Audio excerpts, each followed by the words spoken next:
How were students ranked before the craze over belts got to be a thing? Okay.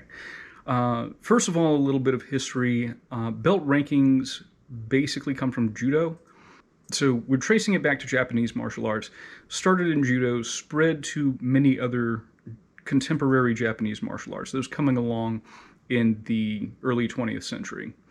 And those spread to the Korean martial arts because, for instance, Taekwondo and Tang Soo Do have some of their roots in Japanese karate.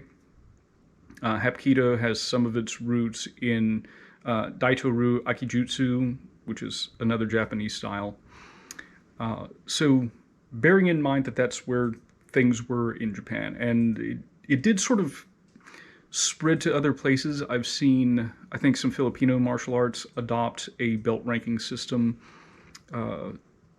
Savate, which is a French kickboxing art, basically, they don't use a belt ranking system, they use a colored gloves system, but I think we can trace that back to the idea of colored belt ranks.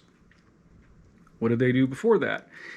In Japan, you had Menkyo Kaiden, which was basically a certificate that said that you understood the art. I'm not an expert in this area. This is my understanding of it. Again, any corrections I'm going to put on the screen here somewhere. But yeah, if you were going to become the successor of an art, you got awarded a Menkyo Kaiden. You got a scroll or a certificate that said, you know, you're the guy. I know in the Chinese martial arts, there was a hierarchical structure.